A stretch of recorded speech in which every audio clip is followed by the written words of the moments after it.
Hi, happy Mother's Day 2025. Minus the 1 hours less sleep this morning. Yeah, it was 1 hours less sleep this morning. But it's okay because it's our day. It's our day to be celebrated. It's our day to make a fuss of the fact that we've got kids, even though that comes with its own challenges and its own debacle altogether. But it's our day. So yeah, another KOTOT episode. It has been quiet. I know it has been quiet, and I'm sorry for that, but it's just been a very busy period. Busy in a good way, because obviously being busy is a positive thing, being busy is a blessing. So I can't, stare a gift horse in the mouth. But either way, it's been busy in a good way. I am now officially 5 months pregnant. So Bubba's growing really well. The consultancy is doing well, which has kept me very, very busy, which is why KOTOT has been a bit quiet. But I can't complain about that because that's a good thing. And also the 2 kids have been keeping me extremely busy. My daughter's almost 6. She's 6 in 2 weeks. Yes, 2 weeks. And my son was 2 weeks ago. So we've been doing birthdays, planning birthdays, lots of bits and bobs going on. But like I said, it's all good things. I wanted to jump on this morning, specifically today, because it's Mother's Day. And throughout doing the KOTOT journey so far, I have come across women that I know already, women that I have always admired in one way, shape, or another. And I've always been inspired by their motherhood journey, again, in one way, shape, or another, because I've learnt from every single person that I've sat down on the sofa with for KOTOT. And what that has shown me is just that as long as you are a mother, as long as you've gone through that process of growing a human being in your tummy, birthing that human being, whichever means you've birthed that baby, or even if you've gone through loss in that journey, women are phenomenal. Full stop. The process of bearing children, the process of raising children, the ups and downs, the emotions, the roller coasters, that whole scenario, that whole situation, it's a miracle if you really think about exactly what bringing life into the world entails. And I just wanted to say, well done. Well done, you. Well done, me too, because I'm a mum too. But it just takes a lot of strength. And a lot of the times we don't see that we have that strength. I certainly don't. I can guarantee you that. There's times when I literally sit there and think to myself, what am I doing? First of all, how did I become a mum? Who gave me a license to be a mum? Because honestly, I'm winging it every single day, absolutely winging it, which is fine because I don't think there's a manual. And even if there was a manual, knowing my kids would be the anomaly, the kids that the one size fits all doesn't fit. And I think that's true for every single person. I think we have similar situations, but the context is different.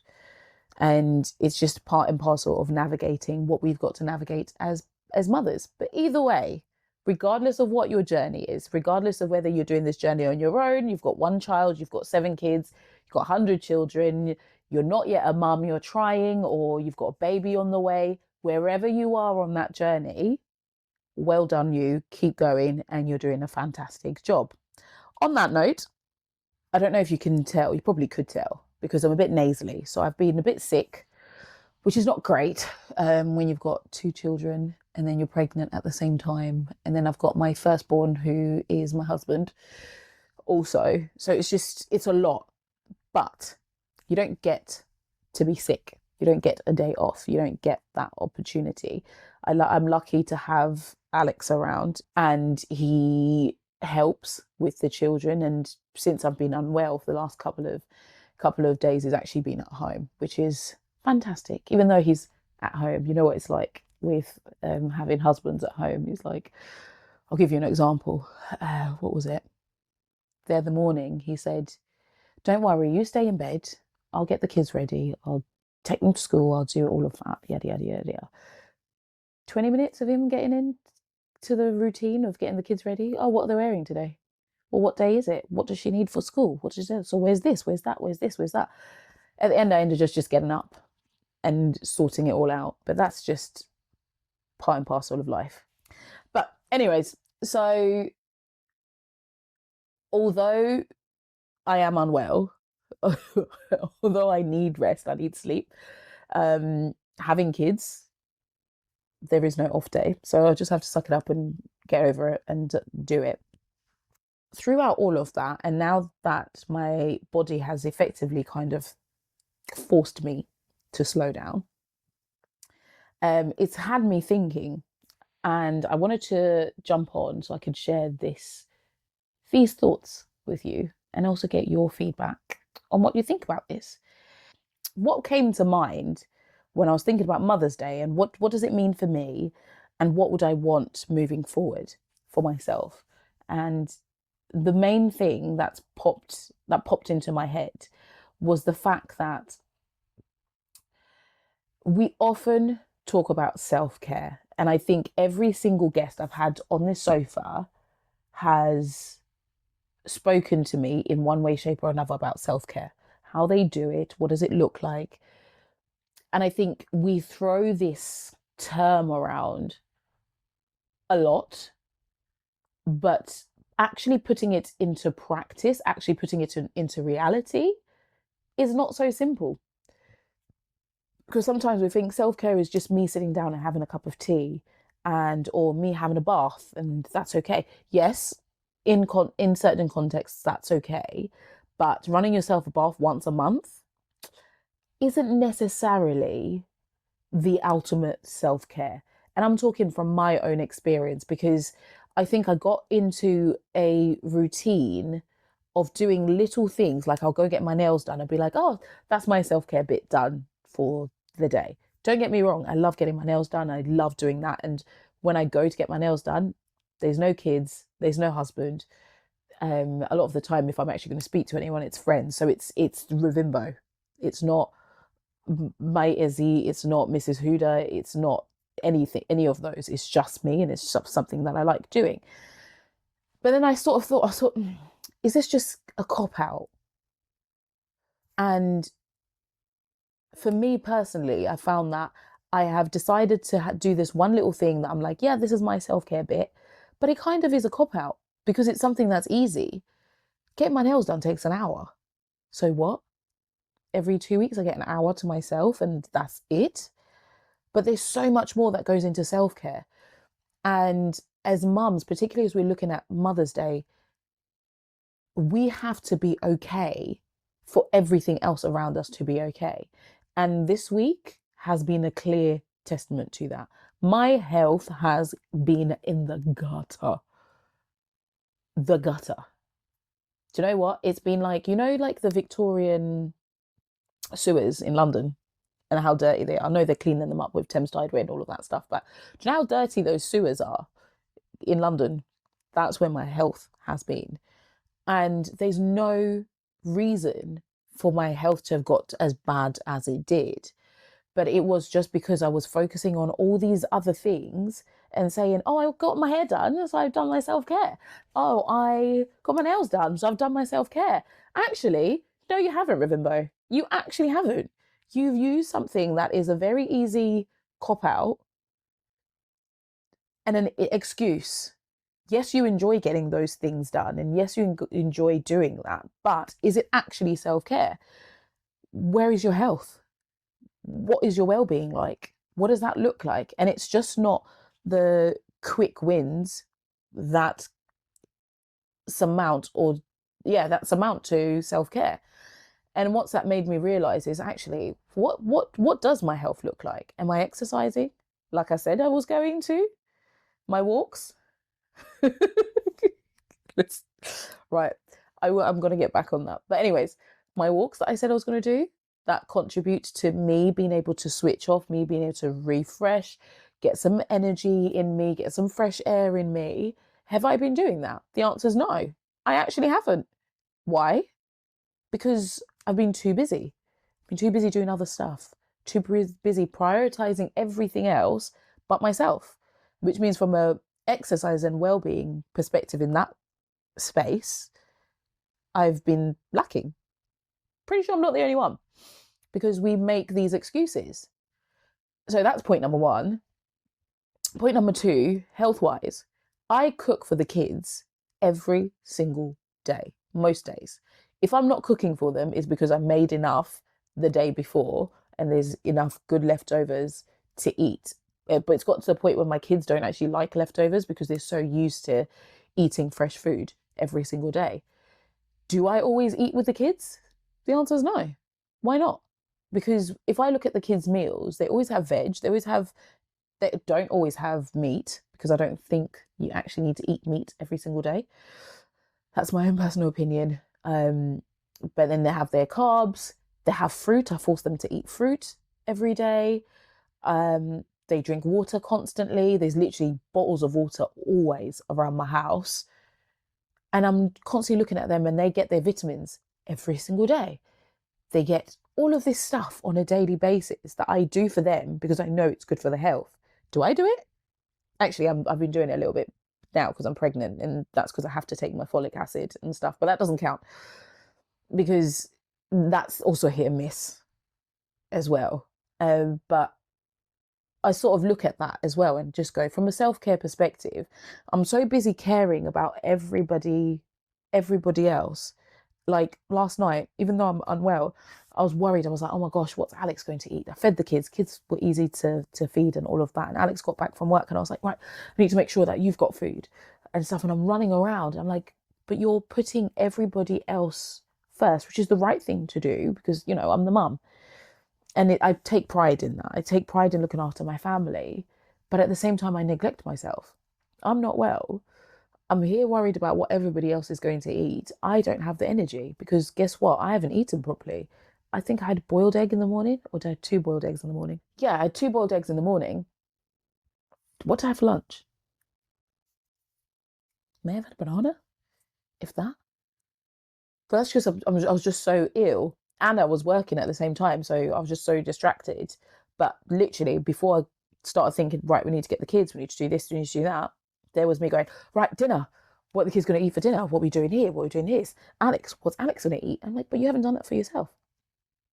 Again, another point of I'm not actually looking after myself. I'm not doing that self-care bit. But at the back of my head or the back of my mind, I've convinced myself that I do a lot of self-care because I get my nails done, because I get my hair done, and I talk to my friends. So yeah, I do lots of self-care. It's not that that stuff doesn't count.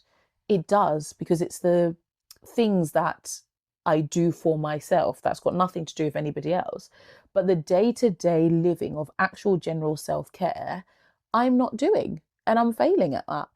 And looking at the strength of some of the women that I have come across, and what I see sometimes is the strength that we have is because we are constantly driving and pushing to serve and to help other people.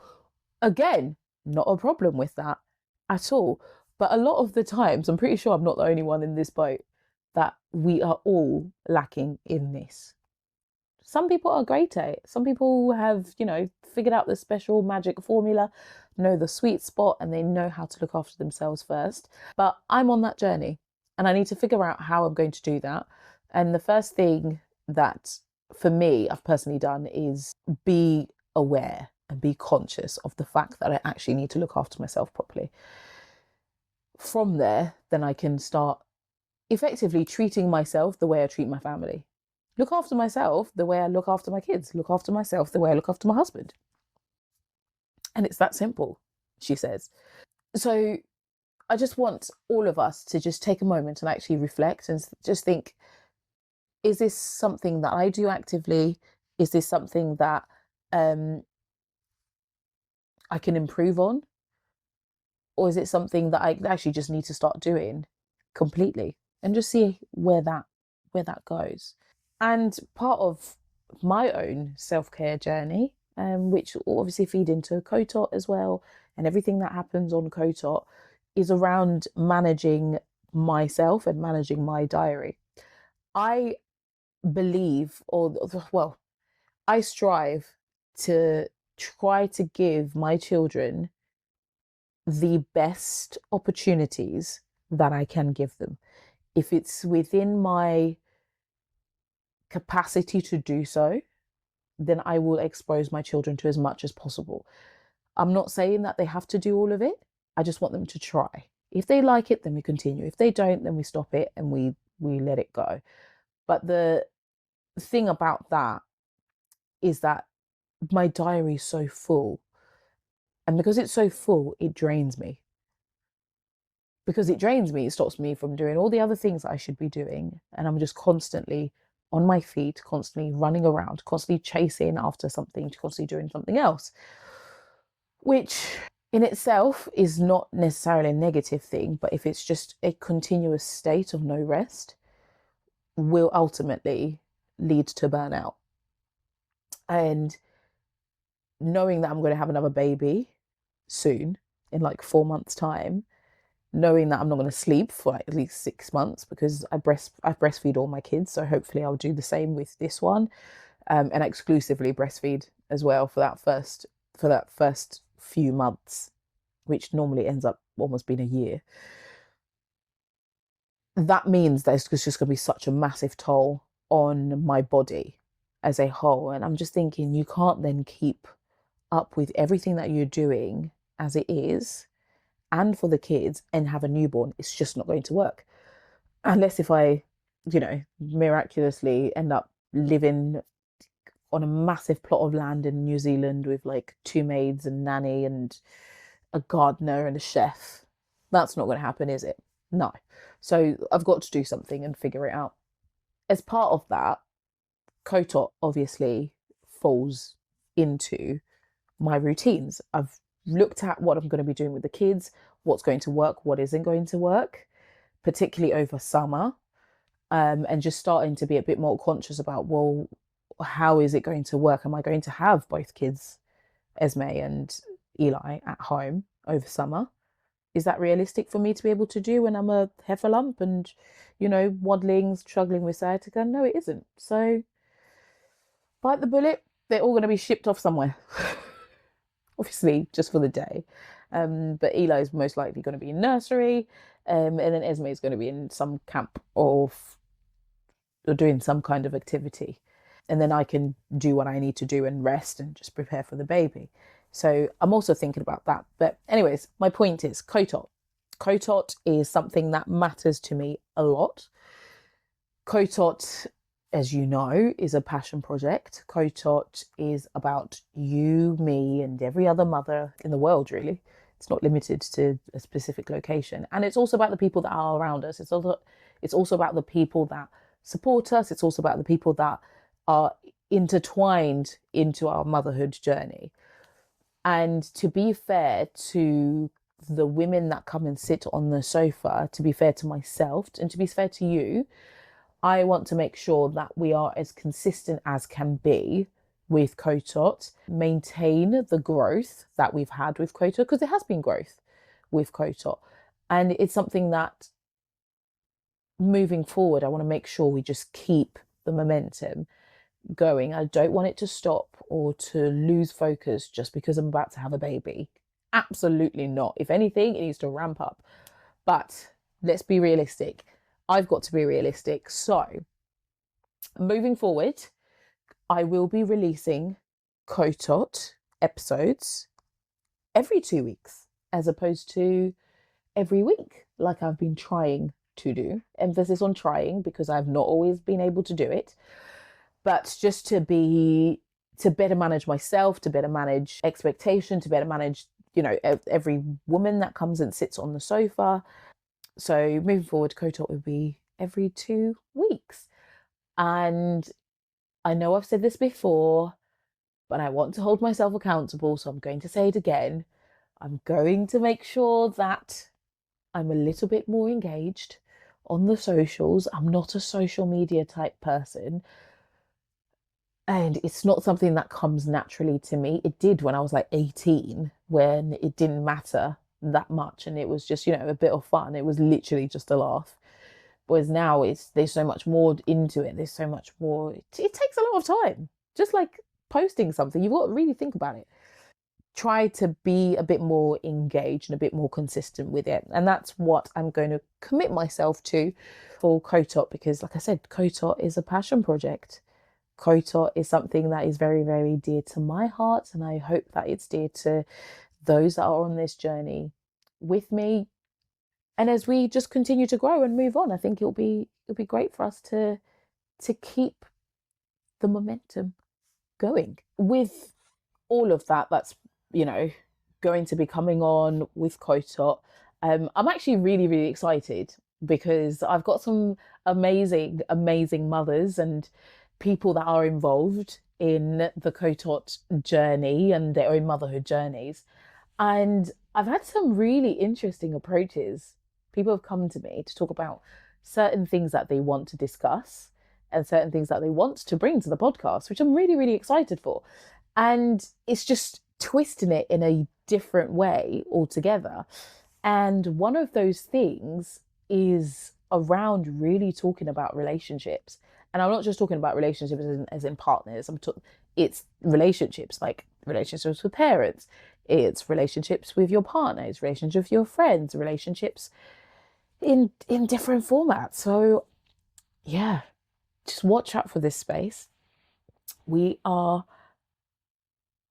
on the brink of doing something absolutely fantastic with this, and I'm super excited for it. But as I'm closing off, because it's not going to be a super long episode today, it is Mother's Day, and I want you to have fun with your little ones and your loved ones. So, yeah, continue to join me on the sofa. I'm so thankful for where we are. I'm thankful for the progress that we've made. I'm thankful for the lessons that we've learnt and the fact that we've got to where we are now. So, having said that, let's wrap it up. It is Mother's Day. Happy Mother's Day for 2025. Enjoy yourself, cuddle those little ones, squeeze them as much as you possibly can. It's fantastic and it's great to have them in your life as the blessing that they are. So, until next time, which will be in 2 weeks' time now, have a great Sunday and I'll see you soon. Bye bye.